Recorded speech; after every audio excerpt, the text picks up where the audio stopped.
আসসালামু আলাইকুম বন্ধুরা, কেমন আছেন সবাই? আশা করি ভালো আছেন। তো আমরা চলে আসলাম তত্তরিকে নিয়ে বাজারে। দেখেন ও কীভাবে তাকাইতেছে আমার দিকে।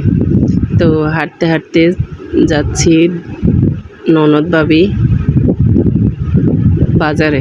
ও আমার সামনেই থাকে, এত তাড়াতাড়ি হাঁটতেছে। ও ছেলেকে নিয়ে, ও আবার হুজুরের বউ, সেজন্য বোরকা পরে থাকে। বাইরে যায়, যেখানে যায় সেখানে বোরকা পরে যায়। তো যাচ্ছি, চিপাচাপি কত কিছু দিয়ে সবখানে রাস্তাঘাট কেটে রেখেছে, যাওয়া এত সমস্যা হইতেছে। তারপরেও সাইড দিয়ে কেটে কেটে যাচ্ছি, মানুষের গায়ের সাথে বাইরাবাড়ি করে গেলাম। তো পথে আবার কি সুন্দর খাবারের দোকান, সেটাও তুলে নিলাম।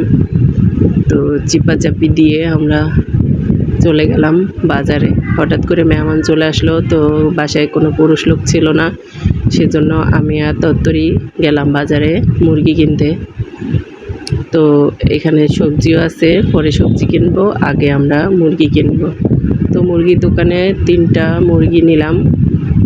3টা মুরগি নিয়ে উনি জবাই করে পরিষ্কার করে সিলে টেলে দিবে। তো আমরা অপেক্ষা করতেছি মুরগি সিলার জন্য। তো হঠাৎ করে মেহমান আসলে কি একটা দুশ্চিন্তা ঘরে মহিলাদের। তো কিছু করার নাই, মহিলাদেরকেই বাজার করতে হয়। পুরুষরা ঘরে না থাকলে মহিলাদের যে কি জ্বালা, বাজারও করতে হয়, রান্না করতে হয়, মেহমানও সামলাইতে হয়। তো তাই করলাম আমরা। তো তত্তরি আবার পাশেই থাকে মেজবাবির। তো ও মেহমান আসলে ও চলে আসে মেজবাবিকে সাহায্য করার জন্য। তো অনেক ভালো, দুইজনে মিলমিশ আছে। দূরে আলাদা বাসা থাকলেও ও মেহমান আসলে ও ভাবিকে অনেক কাজে সাহায্য করে, আসে তাড়াতাড়ি করে কাজ করতে পারে, তাড়াতাড়ি করে আবার বাসায় চলে যেতে পারে।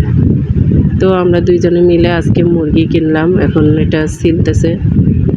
সিলা শেষ হলে আমরা অন্য জিনিসগুলা কিনে নিব। তো মুরগির এখানে দাঁড়াইছি, গন্ধে নিঃশ্বাস বন্ধ হয়ে আসছিল। তো এখন শসা কিনবো, মুরগির সাথে কিছু তরকারিও কিনলাম। তরকারিগুলো দেখে আমার এত ভালো লাগলো, তো এখানে দাঁড়িয়ে পড়লাম। ক্যাপসিকাম নিলাম, টমেটো নিলাম। ওর তাকানোটা দেখেন, ও আমার দিকে তাকাইতেছে, ওর ভিডিও করতেছি দেখে। ওর ছেলেটা আমার বোরকা ধরে রেখেছে। তো ওকে জিজ্ঞেস করতেছি, ও বলতেছে আমি কিছু খাবো। তো কি খাবো বললা? ও বলে 7 আপ খাবো। 7 আপরে 7 আপ বলে। এখনও কথা স্পষ্ট হয় নাই। সবাই ভালো থাকবেন, আল্লাহ হাফেজ।